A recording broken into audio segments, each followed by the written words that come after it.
غوث پاک جب بیان کرتے منبر سے تو وقت کا جو تخت تھا وہ بھی ہلنے لگ جاتا تھا. خلیفہ مستنجد باللہ اس زمانے کا خلیفہ ہے اور تنگ آ گیا. غوث پاک کے پاس جب وہ بیان کرتے اور ان کی عیاشیاں کھول کھول کر کے ذکر کرتے تو لوگوں میں اب احساس جاگنے لگا کوئی تو اللہ والا آیا ہے جو نظام خداوندی قائم کرنے کی بات کر رہا ہے, نظام مصطفیٰ قائم کرنے کی بات کر رہا ہے. بغداد کی یہ حالات جب ہونے لگے میرے عزیزو, سلطان الاولیاء غوث پاک کی ہی شہ پر جانتے ہیں صلاح الدین ایوبی جیسا ایک مرد مجاہد پیدا ہوا ہے. یہ آپ کی تحریک تھی, غوث پاک کی تحریک تھی کہ جب بازنطینی عیسائیوں سے آپ نے اپنی پوری امت کو آگاہ کیا کہ تم سو رہے ہو, تم اپنی عیاشیوں میں ہو, تم اپنے نشے میں ہو, تمہارا دشمن تاک میں لگا ہے, گھات لگا کر کے بیٹھا ہے. اور ہوا بھی یہی کہ غوث پاک کے وصال کے صرف 10 سال بعد صلیبیوں نے حملہ شروع کر دیا بغداد پر, مصر پر, ترکی پر, ہر جگہ. اور یہی حملے کی وجہ تھی صلاح الدین ایوبی جیسا مرد مجاہد کھڑا ہوا اور پھر انہوں نے پورے بیت المقدس کو فتح کر کے اپنے سر ایک صحرا باندھا. آج تک امت اس کے احسان کو یاد کرتی ہے. میرے عزیزو, غوث پاک کے زمانے کے ہیں صلاح الدین ایوبی. اتنا ہی نہیں, آپ ہی کی تحریک تھی, غوث پاک کی تحریک تھی کہ تم جوانوں کو تیار کرو, تمہاری زندگی عیاشی کے لیے نہیں, اللہ کا نظام قائم کرنے کے لیے ہے. تم اللہ کا نظام قائم کرنے کے لیے آئے ہو دنیا میں, کیونکہ اللہ نے تمہیں خلیفۃ اللہ کہا ہے. اللہ کے تم خلیفہ ہو, تم نائب ہو اللہ کے. تم یہاں پر اپنی موج مستی کے لیے نہیں آئے. اب اس زمین پر بات ہوگی تو صرف میرے مولا کی ہوگی, اس زمین پر بات ہوگی میرے مصطفیٰ کی ہوگی. یہ سیدنا عبد القادر جیلانی کا اعلان تھا. ہے کوئی آج پیران اسلام وہ اعلان کریں کہ آج اس زمین پر صرف ہم ناموس رسالت کی بات کریں گے؟ کون ہے؟ کیوں بیٹھے ہو؟ غوث پاک سے اگر تمہاری ادنا سی نسبت ہے تو پھر تمہیں اپنے جوانوں کو, اپنے مریدوں کو یہ سکھانا ہوگا کہ موٹے موٹے نذرانے دینے سے نہیں چلے گا, اپنی گردنیں حضور کو پیش کرنے کے لیے تیار کرو. تم تیار ہو جاؤ اپنا خون اور اپنی گردن بارگاہ مصطفیٰ میں دینے کے لیے. یہ آج تربیت دو, ورنہ پھر دشمن تمہیں کچا چبانے کے لیے تیار ہے, کچا چھبانے کے لیے تیار. عزیزان گرامی, میں غوث پاک کی تحریک آپ کو بتا دوں کون سی تحریک تھی. وہ صلاح الدین ایوبی جو بیت المقدس فتح کیا, یہ غوث پاک کی تحریک ہے. اور پھر چند سالوں کے بعد پورے عالم اسلام میں جو خلافت عثمانیہ قائم ہوئی, غازی ارطغرل جو آئے, یہ تحریک بھی غوث اعظم کی پیدا کی ہوئی تھی. آپ نے جوانوں کو متحرک کیا تھا اور پھر امت کا وہ شعور بیدار کیا تھا جو ان میں مردہ کر چکے تھے کچھ حکومت کے کارندے. میں سمجھتا ہوں اس وقت جتنے خلفاء بیٹھے ہوئے تھے خلافتوں پر, تخت پر, جو نام کے مسلمان تھے, یا اس کو ہماری زبان میں سمجھ لیں سب کانگریس کے تھے, جو منافق تھے, یعنی دکھتے تھے بس, لیکن اندر سے سب نفاق ہوتا تھا, نفاق ہوتا تھا.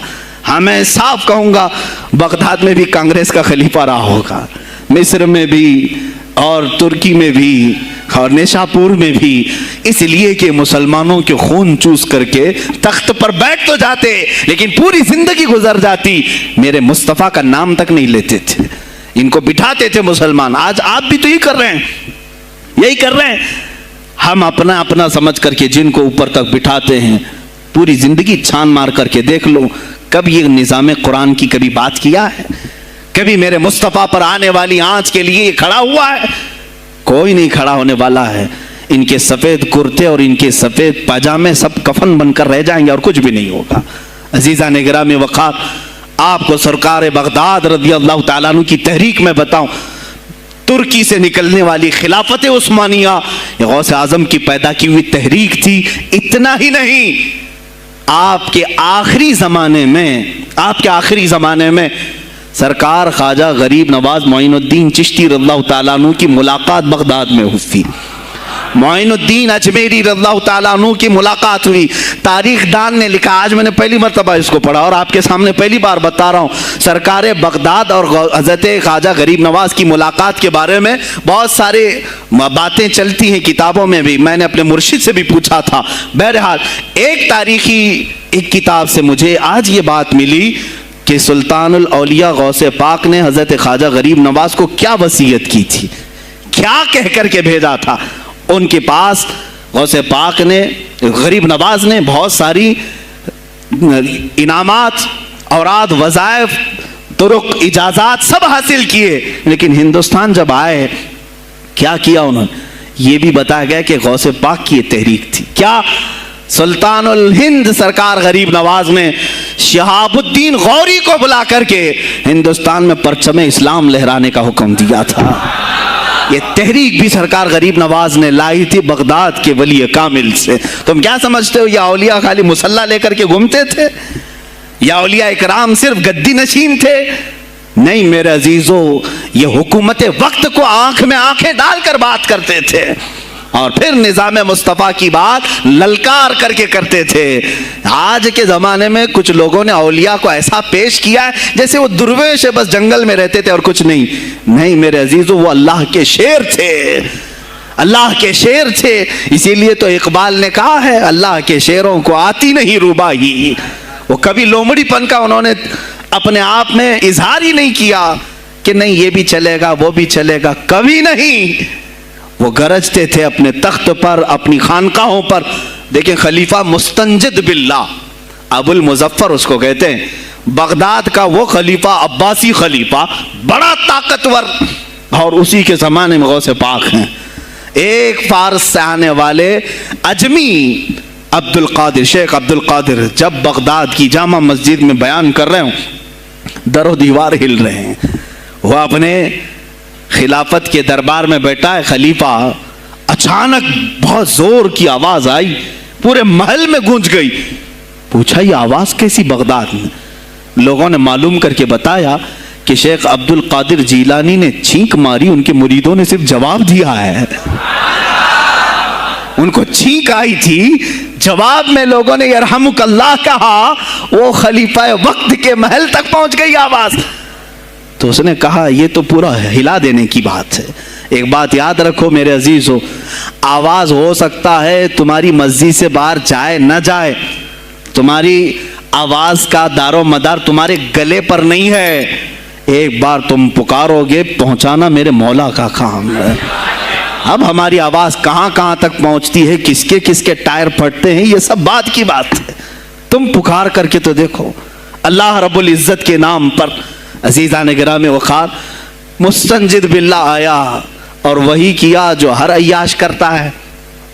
ظاہر سی بات ہے, مولوی صاحب کچھ لے دے کے چھوڑ دو, جان بخش دو, جاؤ کہیں بیٹھو, آپ اللہ اللہ کرو. کہاں یہ حکومت سیاست کی باتوں میں آپ آ گئے؟ چند دنوں پہلے میں نے بھی سیاست کی بات کی تو مجھے بھی ایک مشورہ ایسا ہے, کیا آپ کو انٹرسٹ ہے ایم پی بننے کا, ایم ایل اے بننے کا؟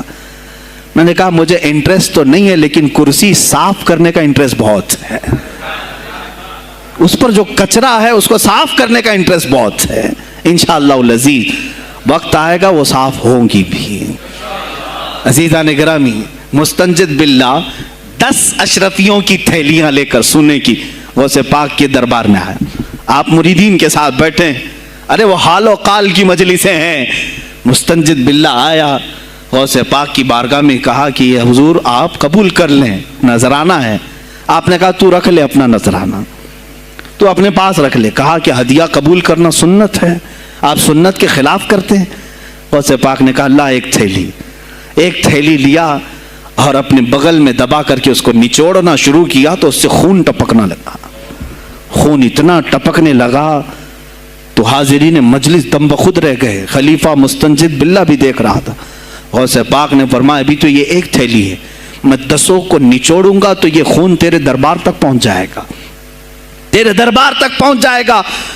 تو مجھے وہ اشرفیاں دینے آیا ہے جو تو نے غریبوں کے مال کو چوس کر کے حاصل کیا, تو مجھے خریدنے کے لیے آیا ہے.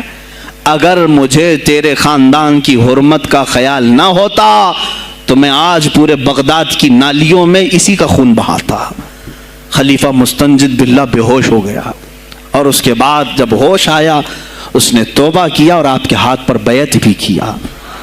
اب اس کے بعد وہ خلیفہ ایسا پاک ہوا، نظر غوث جو پڑھی۔ اب اس کے بعد دربار خلافت کے حالات کیا ہو گئے سنیں یار، میں آج سیاست پر بات کر رہا ہوں۔ اب خلیفہ مستنجد باللہ کا دل جب صاف ہوا، 8 دن کے بعد وہ حاضر آیا، کہا سلطان الاولیاء اے شیخ عبد القادر جیلانی، آپ حکم فرمائیں کہاں کس طرح کا گورنر رکھنا چاہیے، گورنر کس طرح کا ہونا چاہیے۔ آپ نے غوث پاک نے اپنے خلفاء کو حکم دیا کہ لسٹ بنائی جائے، اسلامی سلطنت میں گورنر کون ہوگا، لسٹ بنی، کہا وہ ہوگا جس کی تہجد قضا نہیں ہوتی، وہ گورنری پر آئے گا جو سنت رسول کو ہلکا نہیں سمجھتا ہوگا، وہ گورنری پر آئے گا جس کی نمازیں کوئی قضا باقی نہ رہی ہوں، اس لیے کہ جو اللہ کا قرضہ باقی رکھے گا وہ لوگوں کا بھی مال کھا جائے گا۔ آپ نے لکھایا نام، خلیفہ مستنجد باللہ نے آپ کے اشارے پر گورنر پورے تبدیل کر دیے، ہر جگہ پر ایسے لوگوں کو رکھا جو سرکار غوث پاک کے یا تو مرید تھے یا خلیفہ تھے یا شاگرد تھے، اور ان کے دلوں میں اللہ کا خوف تھا، اور وہ پورے بغداد اور آس پاس کی سلطنتوں کو سنبھالے ہوئے تھے۔ ایک وقت ایسا آیا کہ وہی چند سال پہلے جو بغداد نشے میں ڈوبا ہوا تھا، 10 سالوں کے بعد لوگ کہنے لگے کہ آج بغداد ایسا لگ رہا ہے جیسے عمر بن خطاب کا زمانہ آ گیا ہو، عمر بن خطاب کا زمانہ آیا ہو۔ تم نے تو غوث پاک کی 11ویں کھائی ہے نا، اس